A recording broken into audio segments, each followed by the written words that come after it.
अस्सलामुअलैकुम, आप देख रहे हैं समा, मैं हूं महक असलम। बुलेटिन के आगाज में आपको बताते हैं कि वजीर आजम के मुआविनीन खुसूसी और मुशीरान में कौन कितना अमीर है, कितना गरीब है, कौन कौन अरबपति है, सब कुछ सामने आ गया है। वजीर आजम की काबीना में 3 लोग अरबपति हैं। मुशीर तिजारत अब्दुल रज़ाक दाऊद, मुआविन खुसूसी नदीम बाबर और जुल्फी बुखारी अरबपति हैं। आसिम सलीम बाजवा के कुल असासे 16 करोड़ से जायद हैं। शहजाद अकबर के असासे 5 करोड़, शहबाज गिल के असासे 11 करोड़ रुपए से जायद हैं। सानिया नश्तर 5 लाख रुपए की मालियत के सोने की मालिकान और 2 करोड़ से ज्यादा की मकरूज हैं। उधर पाकिस्तान की तरह पाकिस्तानी मुशीर खजाना का बाल बाल कर्ज में जकड़ा हुआ है। अब्दुल हफीज शेख के 29 करोड़ के असासे, जबकि वो 29 करोड़ के कर्जदार है। रिपोर्ट आपको दिखाते हैं। वजीर आजम के मुआविनीन खुसूसी और मुशीरान के कितने असासे हैं, कौन दूसरे मुल्क की शहरियत रखता है, सब कुछ सामने आ गया।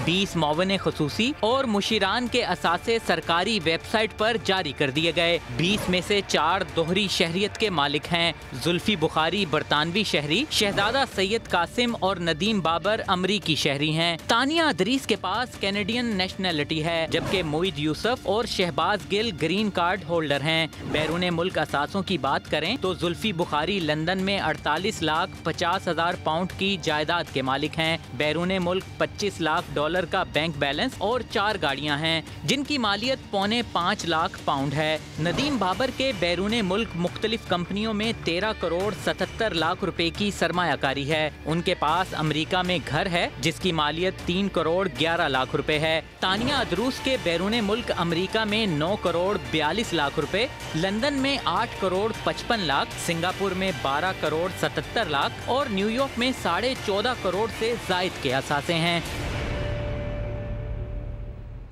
पीपल्स पार्टी रहनुमा कमर जमान कायरा ने मुआविनीन खुसूसी के असासे जाहिर करना खुश आइन करार दे दिया। मतवाले रहनुमा मोहम्मद जुबैर ने सवाल उठाया कि वतन से मोहब्बत का दर्ज देने वालों ने दोहरी शहरियत क्यों नहीं छोड़ी। वजीर आजम के मुआविनीन खुसूसी और मुशीरान के असासों की तफसीलात मंजर आम पर आ गईं। पीपी रहनुमा कमर जमान कायरा ने हुकूमती इकदाम की तारीफ कर दी। ये एक अच्छा अमल है। पाकिस्तान से बाहर बसने वाले लोग जिन्होंने ट्रैवल डॉक्यूमेंट के तौर पे इस तरह की डुअल नेशनैलिटी ली थी, तो उनकी शहरियत भले पाकिस्तान की उन्होंने कागजों में तर्क की हो, लेकिन उनका रिश्ता पाकिस्तान से मैं नहीं कहता कमजोर हो गया है। मुस्लिम लीग नून के रहनुमा मोहम्मद जुबैर कहते हैं, माजी में दोहरी शहरियत पर लोगों की सेनेटरशिप खत्म होती रही है। ये सिर्फ एक पेपर पर लिख के देने से मेरा ख्याल है काम नहीं चल सकता। एफबीआर के पास जाते हैं तो एफबीआर स्क्रूटनी नहीं करती है, ये डिक्लेयर करती है कि मैंने असासे अपने सही डिक्लेयर किए हैं या नहीं। क्वेश्चन ये है कि भाई आपको अगर इतना मोहब्बत है पाकिस्तान से, जो आप हमें लेक्चर देते हुए थकते नहीं है, तो आपने ये क्यों नहीं गिव अप किया था। मोहम्मद जुबैर ने दावा किया कि दोहरी शहरियत रखने वाले मुआविनीन हुकूमत रुखसत होते ही वतन छोड़ जाएंगे। जबकि वजीर मुमलिकत अली मोहम्मद खान ने दोहरी शहरियत रखने वाले काबीना अरकान पर सवालात उठा दिए। कहते हैं जाती राय है, दोहरी शहरियत रखने वाले अफराद काबीना का हिस्सा ना हो। शहबाज गिल का कहना है कि वजीर आजम समेत तमाम हुकूमती नुमाइंदे अवाम को जवाबदेह हैं। काबीना में बैठे अफराद की दोहरी शोहरियत नहीं होनी चाहिए। वजीर मुमलिकत अली मोहम्मद खान ने जाती राय पेश कर दी। कहते हैं मुंतखब नुमाइंदे तो दोहरी शहरियत के हामिल नहीं हो सकते, लेकिन मावनीन और मुशीरान के हवाले से कानून और आइन खामोश हैं। कैबिनेट में जो भी बैठे, चाहे वो स्पेशल असिस्टेंट हो, चाहे वो एडवाइजर हो या इलेक्टेड मेंबर पार्लियामेंट हो, वजीर बन के आए, सबका जो है वो दोहरी शहरियत किसी की ना हो, क्योंकि बहरहाल काबीना में ऐसी फैसला होती है जो कि पार्लियामेंट से ज्यादा हसास मामला आते हैं। आपको लगता है वजीर आजम साहब इन लोगों को फारिग करा देंगे?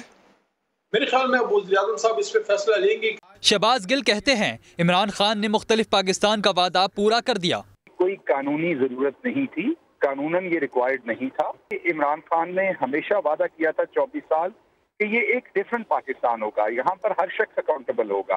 ये पहली हुकूमतों की तरह नहीं कि मेरी लंदन तो क्या पाकिस्तान में भी कोई प्रॉपर्टी नहीं।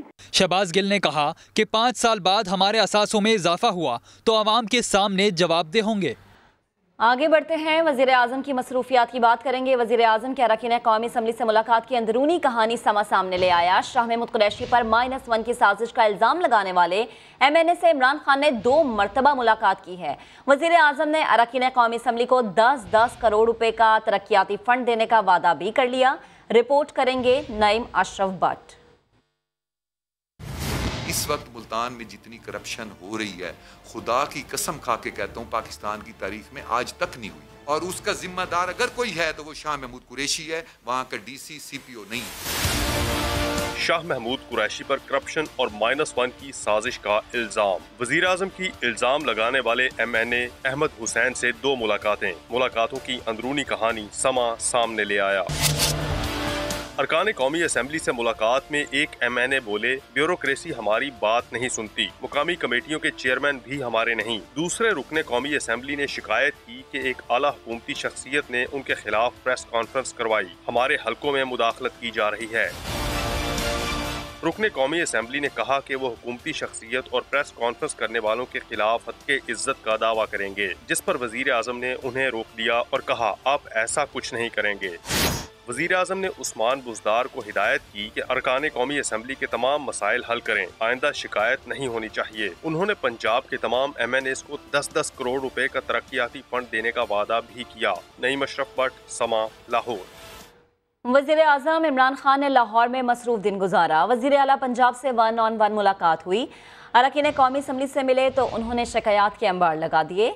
लाहौर से मोहम्मद अली जड़ अपनी रिपोर्ट के साथ।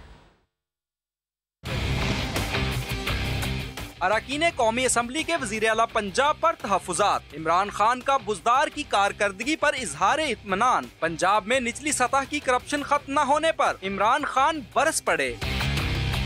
ऐवान वज़ीर आला में वज़ीर आज़म बुज़दार 1-on-1 मुलाकात हुई, जहां इमरान खान को सूबे में आटे और गंदम की सूरत हाल पर ब्रीफिंग दी गई। इमरान खान ने अवामी रिलीफ के लिए पंजाब हुकूमत के इक़दामात को सराहा। MNA से मुलाकात में इमरान खान पंजाब में करप्शन खत्म न होने पर बरस पड़े। कहा कि सूबे में निचली सतह पर करप्शन खत्म नहीं हुई, इदारे क्या कर रहे हैं। अरकान कौमी असम्बली ने शिकवा किया कि उस्मान बुज़दार उनसे कम और अरकान सूबाई असम्बली से ज्यादा मिलते हैं। उन्होंने तरक्याती स्कीमों से महरूमी का शिकवा भी किया। इमरान खान ने वज़ीर आला पंजाब को MNAs के तहफ़्फ़ुज़ात फौरी दूर करने की हिदायत करते हुए कहा कि बुज़दार साहब आइंदा कोई गिला शिकवा नहीं होना चाहिए। हेल्थ सेक्टर इजलास में सूबाई वजीर सेहत डॉक्टर यास्मीन राशिद ने वजीर आजम इमरान खान को कोरोना की सूरत हाल और स्मार्ट लॉकडाउन पर ब्रीफिंग दी। इमरान खान ने सूबाई वज़रा और अरकान असम्बली से मुलाकात भी की। मोहम्मद अली जड़, समा, लाहौर। और वज़ीर आज़म इमरान खान ने सिस्टम को तरक्की की राह में बड़ी रुकावट करार दे दिया। वज़ीर आज़म का कहना है मौजूदा सिस्टम आसानी से काम करने नहीं देता। पाकिस्तान हाउसिंग स्कीम मंसूबे के दौरान अंदाजा हुआ कि सिस्टम तरक्की का रास्ता रोक देता है। रिश्वत देकर तो काम हो जाता है, लेकिन आम आदमी के लिए मुश्किलात खड़ी हो जाती हैं। इमरान खान ने कहा इस्लाहात का अमल शुरू कर दिया, सरमायाकारों को आसानियां फराहम की जाएंगी। एक सिस्टम ऐसा बना हुआ है, वो उसके अंदर एक इनबिल्ट बन गया है कि किसी ना किसी तरह आसानी से किसी को काम नहीं करने देना। नया पाकिस्तान हाउसिंग अथॉरिटी हमने बनाई, उस वक्त मुझे अंदाजा हुआ कि किस तरह की रुकावटें हैं सामने। हर मरहले के ऊपर कोई ना कोई रुकावट आ जाती थी, और तब मुझे पूरी तरह अंदाजा हुआ कि हम किस तरह का हमारा सिस्टम किस तरह चोक करता है डेवलपमेंट ही नहीं होने देता। पैसा अगर मेरे पास है तो मैं सारे काम करवा सकता हूँ रिश्वत देके। एक आम आदमी जो कि जिधर स्मॉल और मीडियम से ही शुरू होते हैं, बड़े बड़े इंडस्ट्रियलिस्ट, टाइकून्स, एंटरप्रेन्योर्स, तो उसके लिए इतना मुश्किल सिस्टम बना हुआ है कि उनका सारा इनिशिएटिव ही खत्म कर देते। इस गवर्नमेंट की सबसे बड़ी कोशिशें होगी कि हम मौका दें अपनी प्राइवेट एंटरप्राइज को, अपने बिजनेसेस को, अपने इंडस्ट्रियलिस्ट को पूरी तरह इस सिस्टम के अंदर ऊपर आ सकें। हम आहिस्ता आहिस्ता आपकी रुकावटें दूर करेंगे। उसकी वजह से आहिस्ता, क्योंकि एक दिन में तो गवर्नमेंट के सिस्टम्स, गवर्नमेंट के इदारे एक दिन तो रिफॉर्म नहीं होते, लेकिन इनकी रेफॉर्मेशन शुरू हो चुकी है। लेकिन ये एक बड़ी बैटल है एक सिस्टम के अगेंस्ट, जो कि बदकिस्मती से सिस्टम वो बन गया है कि किसी तरह स्लो डाउन करो और पैसे बनाए उस सिस्टम में। सिस्टम की खराबी का शिकवा कोई आज की बात नहीं। कई पाकिस्तानी गुलकार अपने गानों के जरिए फरसूदा सिस्टम की निशानदही कर चुके हैं। सिस्टम ऐसा बना हुआ है, वो उसके अंदर एक इनबिल्ट बन गया है कि किसी ना किसी तरह आसानी से किसी को काम नहीं करने देना। क्या वजीर आजम ठीक कह रहे हैं? निजाम की खराबी के शिकवे आज की बात तो नहीं। अब आपको बताएं कि एक ज़माना था कि इमरान खान रोज़ाना उठते बैठते वज़ीर आला पंजाब सरदार उस्मान बुज़दार की तारीफ़ें किया करते थे, लेकिन इस साल ऐसा क्या हुआ कि बुज़दार के कान वज़ीर आज़म से तारीफ़ सुनने को तरस गए। रिपोर्ट आपको दिखाते हैं। एक जमाना था इमरान खान की एक तकरीर में उस्मान बुज़दार की कई बार तारीफ होती थी। उस्मान को उस्मान बुज़दार, उस्मान बुज़दार, उस्मान बुज़दार तब्दीली का नाम है। घर में बिजली नहीं है, 7 आदमी। मगर 2020 के आगाज पर हालात ऐसे बदले कि मुलाकातें भी होती रहीं, तकारीब भी सजी, मगर बुज़दार के कान तारीफ को तरस गए। आज तो हद ही हो गई। उस्मान बुज़दार सामने थे मगर जुबान पर तारीफ किसी और की जा रही थी। उस्मान, जो भी आपके मसले मसाइल होंगे फेडरल गवर्नमेंट से, मैं आपको गारंटी करता हूँ आपके पास एक बड़ा डायनामिक इंडस्ट्रीज मिनिस्टर बैठा हुआ है हमाद अजहर। हमाद को आपने बताना और वो उसका काम होगा कि आपके सारे मसले हल करे। हमाद अजहर ही नहीं, लोकेशन और दिगर शख्सियात की भी तारीफ हुई, मगर नहीं आया तो बुज़दार का नाम नहीं आया। इसकी लोकेशन भी मैं देख रहा था, बड़ी ज़बरदस्त है, मोटरवे के ऊपर है, परफेक्ट लोकेशन है। ऐसा नहीं था कि वज़ीर आज़म बुज़दार को बिल्कुल ही इग्नोर कर गए, सरसरी सी तारीफ की और आगे बढ़ गए। साहब, आपको मुबारक देता हूँ, मुबारक देता हूँ। ये सब बुज़दार के सामने हो रहा था। यकीनन वो बीता जमाना याद कर रहे होंगे। उस्मान बुज़दार आपके चीफ मिनिस्टर, उस्मान बुज़दार से बेहतर कभी पंजाब में चीफ मिनिस्टर नहीं आएगा। घर में बिजली नहीं है, और दूसरी जानिब नून लीग ने पंजाब बचाओ तहरीक शुरू करने का ऐलान कर दिया है। लीग रहनुमा एहसन इकबाल कहते हैं पंजाब के हुकूक और मैंडेट पर डाका मारने वाली पीटीआई ने इदारों को 50 साल पीछे धकेल दिया है। जो लोग कहते हैं कि मुस्लिम लीग नून ने क्या किया, मैं उन्हें कहता हूं कि आप देखें कि आज सबसे ज्यादा कुल्हाड़ी नैब की किस पे चल रही है। क्यों मुस्लिम लीग नून पर कुल्हाड़ी चलती है? इसलिए कि इमरान खान को हमारी तकलीफ है। उनको पता है कि यही मेरा मुतबादल है। जो कहता है कोई मुतबादल नहीं है, पाकिस्तान का मुतबादल है वो सिर्फ मुस्लिम लीग नून है, जो डेवलपमेंट कर सकती है, जो इस वक्त सबसे बड़ा सूबा है पाकिस्तान का। जिस तबाही से वो गुजर रहा है, कोई और सूबा इतनी बुरी बद इंतजामी का शिकार नहीं। किस बात का इंतकाम लिया जा रहा है? और मैं समझता हूं कि अब वक्त आ गया है कि हमें पंजाब बचाओ तहरीक शुरू करनी पड़ेगी। पंजाब ने मुस्लिम लीग नून को मैंडेट दिया था और हमारे इस मैंडेट पे डाका डाला गया है। अगर ये मैंडेट छीना गया है तो अच्छा होता कि कोई खिदमत करते, लेकिन पंजाब को ये 50 साल पीछे ले गए हैं। उस सारी तरक्की को जो हमने की है, वो सारे इदारे जो हमने बनाए हैं, एक एक करके इनके हाथों वो तबाह हो रहा है। इस तरह हुकूमत चलती है। ये वो गुड गवर्नेंस है? ये गुड गवर्नेंस नहीं है। इसको पुअर गवर्नेंस भी नहीं कह सकते, इसको डिजास्टर गवर्नेंस कहेंगे।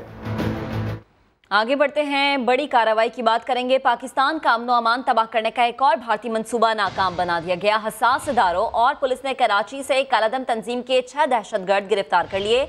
बड़ी तादाद में असलहा भी बरामद कर लिया गया। मुल्जिमान कराची में अहम तंसीबात पर हमले की मंसूबाबंदी कर रहे थे। SSP वेस्ट का कहना है गिरफ्तार दहशतगर्दों की तरबियत और माली मुआवनत में भारतीय एजेंसी रॉ मुलव्विस है। भारतीय खुफिया एजेंसी का पाकिस्तान में अमन अमान को खराब करने का एक और मंसूबा नाकाम। चीनी कॉन्सुलेट और पाकिस्तान स्टॉक एक्सचेंज में मुंह की खाने के बाद रॉ से ताल्लुक रखने वाले दहशतगर्दों का एक और मंसूबा नाकाम। हसास इदारों और वेस्ट जोन पुलिस ने मुश्तरका कार्रवाई में रॉ से ताल्लुक रखने वाले 6 दहशतगर्दों को गिरफ्तार कर लिया। SSP वेस्ट के मुताबिक दहशतगर्द शेरजान, करीम बख्श, दिलशाद, मोरान उर्फ मौलू, दरखान उर्फ नारी और अमीर बख्श उर्फ नरी शामिल हैं। दहशतगर्दों से भारी तादाद में असलहा भी मिला। ये दहशतगर्द तंजीम ब्रास से वाबस्ता हैं, जिनके के इंडियन एजेंसी रा जो है वो सपोर्ट करती है और माली फंडिंग वगैरह भी करती है और टेक्निकली और ट्रेनिंग भी करती है। SSP वेस्ट ने बताया कि दहशतगर्दों के स्लीपर सेल्स कराची में मौजूद हैं। इनको फाल करके टारगेट दिया जाता है। दहशतगर्दों के कब्जे से 6 अवान ग्रेनेड, 6 दस्ती बम, 3 क्लाशनकोव, 3 9mm पिस्तौल, 1000 राउंड्स और धमाका खेज मवाद बरामद हुआ है। कैमरामैन शाहिद बलोच के साथ शाहनवाज अली कादरी, समा, कराची। कराची से ही खबर शामिल करेंगे। नॉर्थ नाजमाबाद हैदरी बाजार में 1 करोड़ रुपए से जायद मालियत के सोने की चोरी हुई। मुल्जिमान सुनार की 2 दुकानों में वारदात के बाद 9-2-11 हो गए। अहमद रहमान खान अपनी रिपोर्ट के साथ। कराची में चोरी और डकैती की वारदातें बढ़ गईं। मुल्ज़िमान आते हैं, आराम से वारदात करते हैं और फिर अपनी राह लेते हैं और पुलिस वारदात के बाद लकीर पीटने पहुंच जाती है। जुमे की रात नौर नाज़माबाद हैदरी फरहान बाजार में मुल्ज़िमान छत के जरिए दाखिल हुए और 2 सुनारों की दुकानों का सफाया करके बासानी फरार हो गए। मुतासरा दुकानदारों के मुताबिक मुल्ज़िमान जाते जाते 1.5 किलो सोने के तलाई जेवरात ले उड़े। जेवरात की मालियत 1 करोड़ रुपए से जायद बताई जाती है। पुलिस ने मार्केट के 2 चौकीदारों को हिरासत में लेकर तफ्तीश शुरू कर दी, जबकि अतराफ में लगे CCTV कैमरों की फुटेजेस हासिल की जा रही हैं। अहमद रहमान खान, समा, कराची। अब आपको बताएं, कराची के इलाके लांठी में तेज रफ्तार बस UC ऑफिस की दीवार से टकरा गई। हादसे में बच्ची समेत 2 अफराद जान बहक और 2 अफराद जख्मी हो गए। पुलिस के मुताबिक लांठी नंबर 4 में मुसाफिर बस का ब्रेक फेल हो गया था, जिसकी वजह से बस तवाज़ुन बरकरार न रख सकी और तेज रफ्तार बस UC ऑफिस की दीवार से टकरा गई।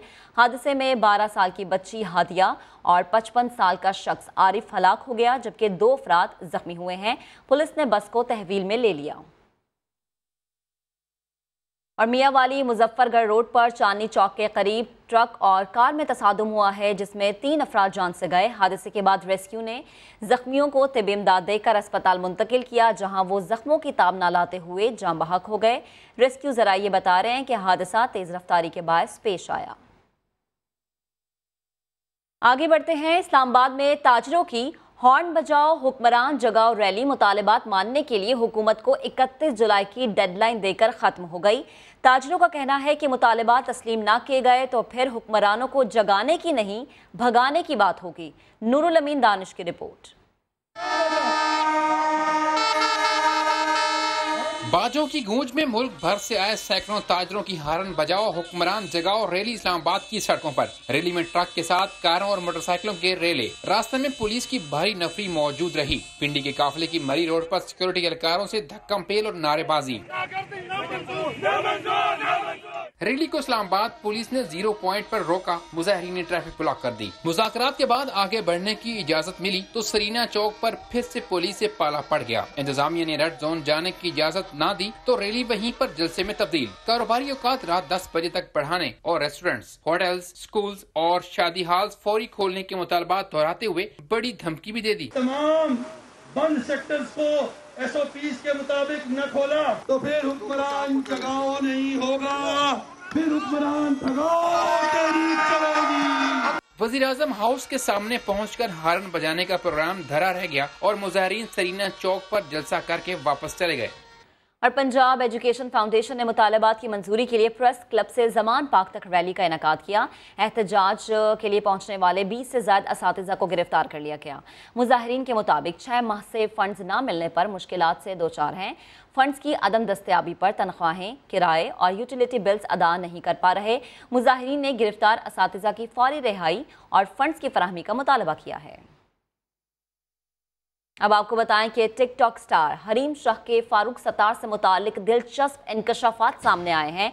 कहा वो 7 माह से राबते में है। कराची में मुलाकात के दौरान फारूक सत्तार ने क्या मशवरा मांगा, क्या गुफ्तगू हुई और क्या क्या खाया, हरीम शाह ने सब बता दिया, मगर फारूक सत्तार ने हरीम शाह की बातों को झूठ करार दे दिया। मुदस्सिर नजीर रिपोर्ट करेंगे। समा से खसूसी इंटरव्यू में हरीम शाह ने बताया कि फारूक सत्तार ने उनका मोबाइल नंबर नॉटी गर्ल के नाम से सेव कर रखा है।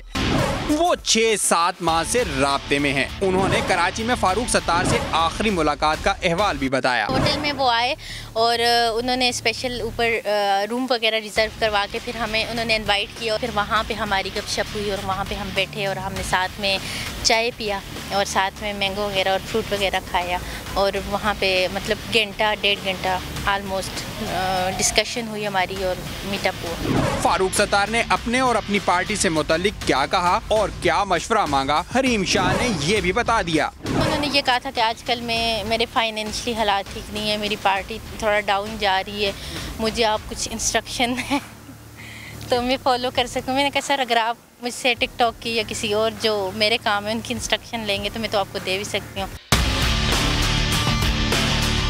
हरीम शाह ने वजीर आजम इमरान खान के इकदामात की तारीफ की, जबकि कराची के सियासतदानों से गिला किया कि अगर फंड ठीक तरह से लगाए जाएं तो कराची जन्नत बन जाए। हरीम शाह का मुकम्मल और खुसूसी इंटरव्यू आप देख सकेंगे पीर की सुबह प्रोग्राम नया दिन में। कैमरामैन मोहसिन अली के साथ मुदस्सिर नजीर, समा, कराची। अभी आपको बताएं कि मास्क लगाया, ग्लव्स पहने, ना ही 6 फीट का फासला रखा गया। कराची सुपर हाईवे पर कायम मवेशी मंडी में कोरोना वायरस के फैलाव से मुताल्लिक SOPs की धज्जियां उड़ा दी गई। पाबंदी के बावजूद मंडी में बच्चों की भी बड़ी तादाद मौजूद है। इसी पर बात करेंगे, शाहनवाज अली ने हमें ज्वाइन किया। शाहनवाज, कहिएगा, कायदो ज़वाबित हवा में, कोई पूछने वाला नहीं, कोई देखने वाला नहीं। देखिए, मैं इस वक्त सुपर हाईवे की मवेशी मंडी में मौजूद हूँ। जब मंडी लगाई जा रही थी तो इंतज़ामिया की जानिब से ऐलान किया गया था कि मंडी में बच्चों का दाखिला ममनूआ होगा, किसी को भी मंडी के अंदर बगैर मास्क के दाखिल होने नहीं दिया जाएगा। लेकिन सूरत हाल ये है कि अभी यहाँ पर बच्चे भी मौजूद हैं। इंतज़ामिया की जानिब से कोई ऐसे इंतजाम देखने में नहीं आए कि बच्चों को रोका जाए, ना कोई मास्क यहाँ पर लगा कर नज़र आ रहा है। SOPs की मुकम्मल तौर पर खिलाफ वर्जी हो रही है। मंडी जो है 48 ब्लॉक्स पर मुश्तमिल है। 22 ब्लॉक ऐसे हैं जो VIP ब्लॉक्स कहलाते हैं। शहरी बड़ी तादाद में इन 22 ब्लॉक्स के अंदर नज़र आ रहे हैं। ख़रीदारी करने नहीं आए, यहाँ पर सिर्फ देखने आए हैं, इंजॉयमेंट करने आए हैं और अपने बच्चों को भी साथ लाए हैं। और इसके अलावा अगर हम 22 ब्लॉक के अलावा जो बात करें, जहाँ पे गाय और दीगर जो जानवर हैं वो फ़रोख्त नहीं हो रहे हैं, वहाँ पर सन्नाटा है। सिर्फ इन शुरू के जो 22 ब्लॉक्स हैं यहाँ पर खासा रश देखने में आ रहा है और जो खासा ख़तरनाक हो सकता है। इंतज़ामिया अपने दावों पर जो है पूरी नहीं उतर रही और जब हम इंतज़ामिया से बात करने की कोशिश करते हैं तो जब का जवाब ये होता है कि हम कोशिश कर रहे हैं कि लोगों को ना अंदर आने दें बच्चों को और SOPs की जो खिलाफ वर्जी है वो ना हो, लेकिन यहाँ पर ऐसा होता हुआ नजर नहीं आ रहा है। जी ठीक, शाहनवाज, आपका बेहद शुक्रिया। और मंडी इंतजामिया ने बेबसी जाहिर करते हुए अजीब मंतक पेश कर दी है। कहा, शहरी बच्चों को छुपा कर मवेशी मंडी में ला रहे हैं, फैमिलीज को रोकते हैं तो लड़ना शुरू कर देते हैं। प्रेस गेट के ऊपर जब आप जाएंगे हमारे, तो वहाँ से बाकायदा मास्क की पहनाने के लिए लोग डिटेल हैं कि लोगों को बोलते हैं मास्क पहने। इंट्रेंस के ऊपर वो मास्क लगा लेते हैं, जैसे किसी VIP पंडाल में या कहीं और जाते हैं तो वो मास्क को उतार के जेब में रखते हैं। छोटे बच्चों के हवाले से जो आप बात कर रहे हैं, लोग गाड़ियों के अंदर उनको शीशों के पीछे छुपा के लेके आते हैं और हम उनको रोकते हैं तो वो हमसे लड़ते हैं। अब बात करेंगे शहर कायद की, जो पानी पानी हो चुका है। मूसलाधार बारिश के बाद कराची के कई इलाके हफ्ते को भी डूबे रहे। कायदे आजम की जाए पैदाइश, वजीर मेंशन के एतराफ भी गंदा पानी इंतजामिया की नाअहली का सबूत दे रहा है। नशेबी इलाके तो छोड़िए, डिफेंस जैसे पोश इलाकों का भी कोई पुरसाने हाल नहीं। मोहम्मद अली हफीज की रिपोर्ट।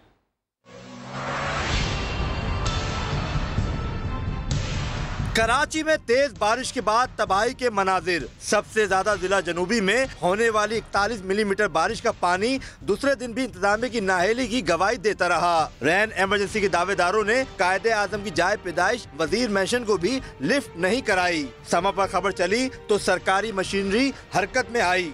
अरे कोई नहीं पूछता यहाँ पे। पिछले साल भी यहाँ पे जो है क्या नाम इसका, वो भी 14 अगस्त थी जब आए थे आर्मी वाले, उन्होंने निकाला था पानी। नशेबी इलाके तो छोड़े, डिफेंस और PC एजेंट जैसे पोस्ट इलाकों की गलियों से घंटों बाद भी पानी की निकासी नहीं की गई। बल्दियाती नुमाइंदे नजर आए, न कराची इंतजामिया मुतारिक हुई। चंद मकामात पर मशीनरी के जरिए पानी निकाला गया। वो तो सूरज की मेहरबानी थी जिसके आबोताब से चमकने के बाद बेशतर इलाकों का पानी सूख गया। शहर की सफाई क्या होती, खुद KMC हेड ऑफिस के सामने तालाब बना रहा। नहीं ना, हम MQM के नुमाइंदों से मुतमईन है, ना सिंध गवर्नमेंट से। ये आप हाल देख रहे हैं, यहाँ पर 10 साल से मैं यहाँ पर रह रहा हूँ और जब भी बारिश होती है यही सूरत हाल होती है, कोई इम्प्रूवमेंट नहीं है। मलीर में बारिश के बाद कचरे और गंदगी से सांस लेना दुश्वार हो गया। बर वक्त नालों की सफाई ना करने की सजा इस बार भी शहरियों को मिली। CM और गवर्नर हाउस के इतराफ तो इलाके साफ कर दिए गए, मगर किसी जिम्मेदार ने आवाम के घरों पर झांकने की जहमत तक न की। कैमरा और रिपोर्टिंग टीम के साथ मोहम्मद अली हफीज, समा, कराची। आगे बढ़ते हुए आपको बताएं कि मुल्क में पेट्रोल बहरान का खदशा टल गया है। हुकूमत के साथ कामयाब मुज़ाकरात के बाद ऑयल टैंकर्स कॉन्ट्रैक्टर्स एसोसिएशन ने हड़ताल की कॉल वापस ले ली है। वज़ीर बराए तवानाई उमर अयूब की सरबराही में हुकूमती टीम और ऑयल टैंकर्स एसोसिएशन के दरमियान इस्लामाबाद में 3 घंटे तक मुज़ाकरात हुए। एसोसिएशन ने किरायों में 50% इजाफे और टैक्सेस में कमी समेत मुतादिद मुतालबात हुकूमत के सामने रखे। हुकूमती यकीन दहानी के बाद ऑयल टैंकर्स कॉन्ट्रैक्टर्स ने हड़ताल की कॉल वापस ले ली। उमर अयूब ने कहा कि मुल्क में पेट्रोलियम मसनूआत की किल्लत नहीं होगी। दवासाज कंपनियां अब कीमतों में मनमाना इजाफा नहीं कर सकेंगी। हुकूमत ने निर्ख बढ़ाने का इख्तियार वापस ले लिया है। ड्रग रेगुलेटरी अथॉरिटी कंपनियों की सिफारिशात पर 30 रोज के अंदर कीमतों का तयन करेगी। फैसला न होने की सूरत में मुजव्वज़ा कीमतें अस खुद नाफिजुल अमल हो जाएंगी। इस्लामाबाद से अरहम खान की रिपोर्ट। मरीजों के लिए अच्छी खबर, आए रोज दवाएं महंगी तर होने का सिलसिला रोकने का फैसला। हुकूमत ने दवासाज कंपनियों से कीमतों में इजाफे का इख्तियार वापस ले लिया। नोटिफिकेशन जारी। सरकारी हुक्मनामे के मुताबिक कंपनियां अब कीमतें 7 से 10% तक बढ़ाने की सिर्फ सिफारिश कर सकती हैं। भेजे सिफारिशात का जायजा लेकर कीमतों के तयन का फैसला ड्राफ्ट करेगी। हुकूमत किसी भी दवा की कीमत में इजाफा या कमी रोकने की मजाज। कीमतों में इजाफे की सिफारिशात पर मुतल्लिका कंपनी के सरबराह के दस्तखत लाजिम करार दे दिए गए। Drug regulatory authority of Pakistan 30 रोज के अंदर कीमतों का तयन करेगी। ऐसा न होने की सूरत में मुजव्वज़ा कीमतें आज खुद लागू हो जाएंगी, जबकि मैन्युफैक्चरर्स क्लिनिक या रिटेलर को कीमत की जगह स्टिकर लगाने या कीमत तब्दील करने की हरगिज इजाजत नहीं होगी। अरहम खान, समा, इस्लामाबाद। और आवाम की मुश्किलात के पेश नज़र सिंध भर में 24 घंटों के लिए पेट्रोल पंप्स खुले रखने का नोटिफिकेशन जारी कर दिया है। मजीद बात करेंगे संजय साधवानी से। संजय, इस नोटिफिकेशन में क्या कहा गया? दूसरा ये कि पेट्रोल पंप्स खुलेंगे तो सही, लेकिन पेट्रोल मिलेगा क्या?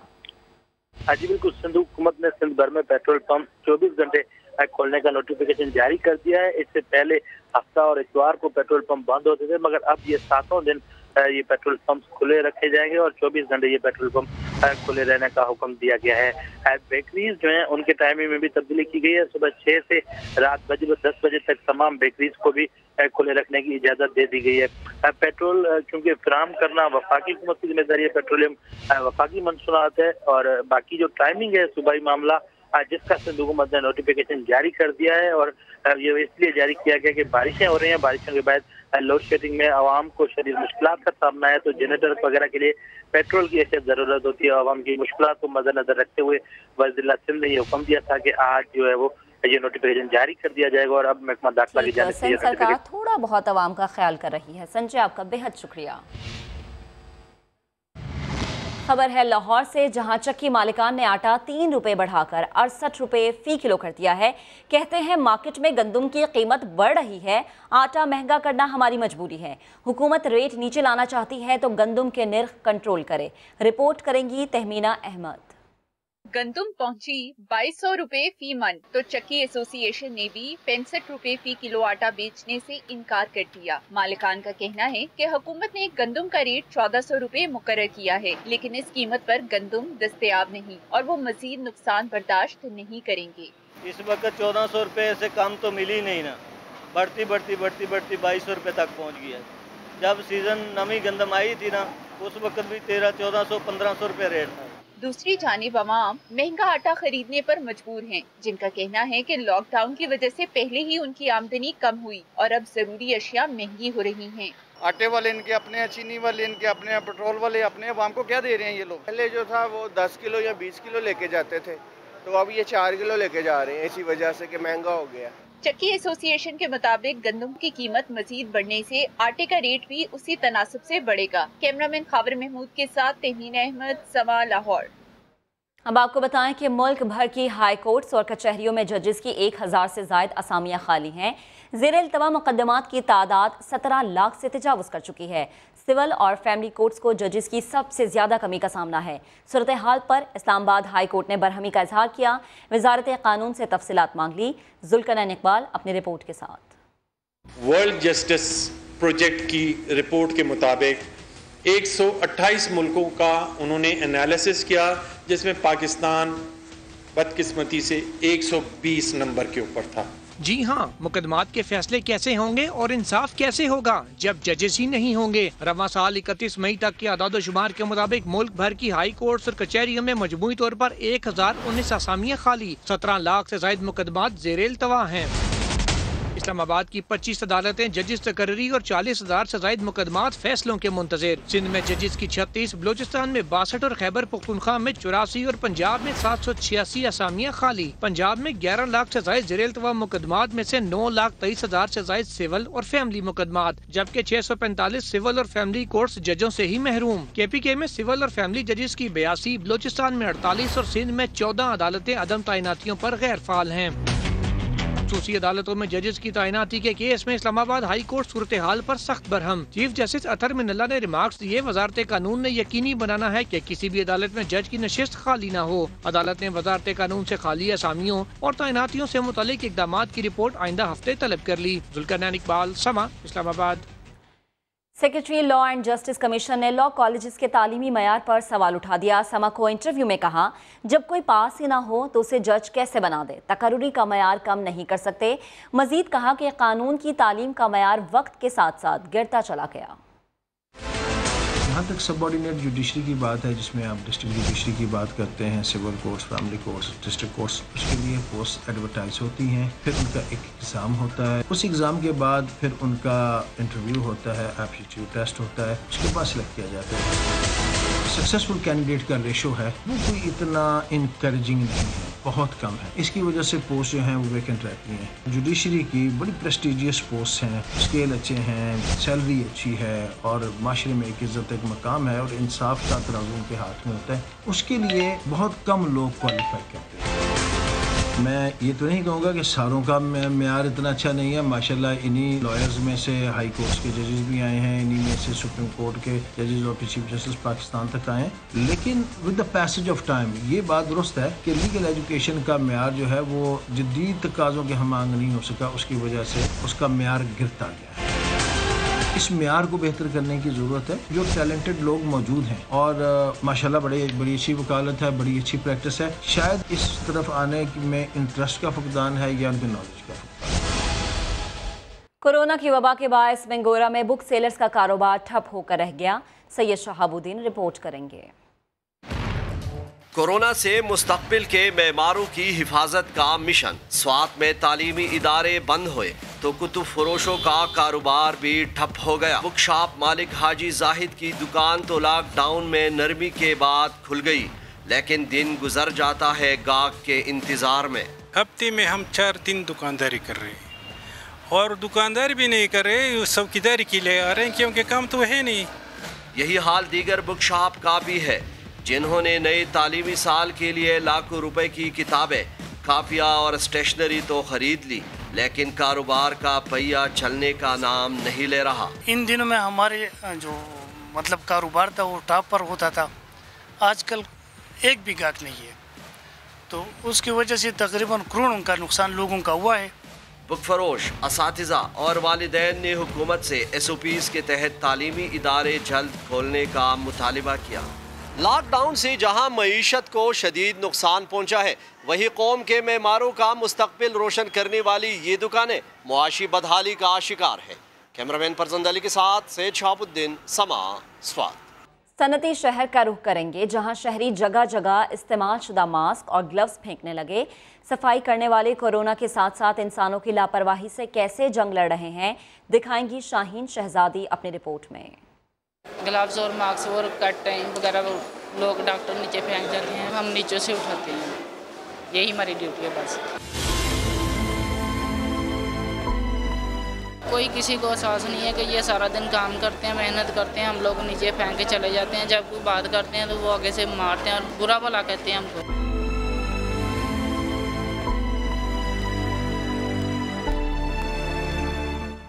इस्तेमालशुदा mask, gloves, head covers. Allied अस्पताल में लोगों का फेंका हुआ कूड़ा उठाने वाला शाहिद अफसुर्दा है कि कोरोना जैसी जानलेवा वबा में भी शहरियों ने कोई सबक नहीं सीखा, जिसका जहां दिल किया जरासीम ज़दा मास्क फेंक दिए। अस्पताल हो या पार्क, शहरियों की लापरवाही हर जगह नजर आती है। इस्तेमालशुदा सर्जिकल सामान से कोरोना भी फैल सकता है, माहिरीन ने खबरदार कर दिया। इनके इस्तेमाल के बाद बड़ी एहतियात की ज़रूरत होती है। ओपनली फेंकने से खतरा है कि कोरोना के जरासीम उस पर अगर लगे हों तो किसी को लग जाए। डॉक्टर्स कहते हैं इस्तेमालशुदा मास्क को बच्चों की पहुंच से भी दूर रखा जाए। वबा के दिनों में अपना और शाहद जैसे सिपाहियों का ख्याल रखिए। मास्क और ग्लव्स इस्तेमाल के बाद महफूज तरीके से ठिकाने लगाइए। कैमरामैन हाफिज अवैस के साथ शाहीन शहजादी, समा, फैसलाबाद। अब आपको बताते हैं कि दरियाए जहलम के मकाम पर दर्जनों देहात को आपस में मिलाने के लिए कायम लकड़ी का आर्जी राबता पुल भी ख़त्म कर दिया गया है। मकामी लोगों को दरिया उबूर करने में शदीद मुश्किलात का सामना है। रिपोर्ट करेंगे अरशद खान। जंग के मुख्तलिफ देहातों को मिलाने वाला राब्ता पुल बहाल न हो सका। मछियाना कॉलोनी के रिहायशी आमदरफ्त के लिए कश्तियों का सहारा लेने पर मजबूर।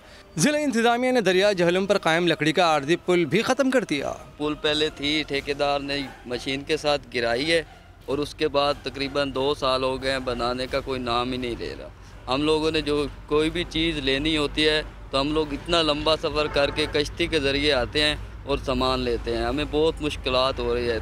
यहाँ के रिहायशी कहते हैं कि पुल उबूर करने के लिए कश्ती का तवील इंतज़ार करना पड़ता है और मरीजों का अस्पताल मुंतकिल करने में भी दुश्वारी होती है।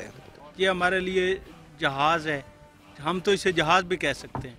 लोगों के पास गाड़ियाँ होती हैं, मोटरसाइकिलें होती हैं। ये इलाके के लोग कहते हैं कि इंतजामिया फौरी तौर पर पुल तामीर करके उनको मुश्किलात से बचाए। सावन आ रहा है और कावन जा रहा है। इस्लामाबाद के मरगजा चिड़ियाघर का कावन हाथी कंबोडिया चला जाएगा। वाइल्ड लाइफ बोर्ड और वजारत माहौलियात ने इस्लामाबाद हाई कोर्ट को फैसले से आगाह कर दिया। सुहेल रशीद की रिपोर्ट। श्रीलंका से आया कावन इस्लामाबाद में 35 साल तक बच्चों बड़ों का दिल बहलाता रहा, लेकिन उसका अपना दिल यहाँ जरा न लगा। कावन की उदासी खबरों में रही तो मामला अदालत भी पहुँचा। इस्लामाबाद हाई कोर्ट के अहकामात पर अब हुकूमत ने कावन को हमेशा के लिए कंबोडिया भेज देने का फैसला कर लिया। वजारत माहौलियात और वाइल्ड लाइफ बोर्ड ने इस्लामाबाद हाई कोर्ट को बताया कि कावन को श्रीलंका, नेपाल या कंबोडिया भेजने पर गौर किया। सोचो बाजार के बाद तय पाया कि हाथी को कंबोडिया ही भेज दिया जाए। कावन की रुखसती खुसूसी पिंजरे में होगी। वजारत खारजा के जरिए वीजे समेत तमाम सफरी इंतजाम मुकम्मल किए जाएंगे। हाथी 4 हफ्तों के अंदर परदेश सुधार जाएगा। हुकूमत ने अदालत को यह भी बताया कि मरगजार चिड़ियाघर के दीगर तमाम जानवरों को भी उनके कुदरती माहौल वाले महफूज मकामात पर मुंतकिल किया जा रहा है। चीफ जस्टिस अतर मिनल्ला ने रिमार्क्स दिए कि जानवरों को कैद करके अपनी ताकत दिखाना पुराने बादशाहों का वतीरा रहा। इंसान की असल ताकत कमजोरों और बेजबानों को कैद करने नहीं बल्कि उनके हकूक का ख्याल रखने से जाहिर होती है। सुहेल रशीद, समा, इस्लामाबाद।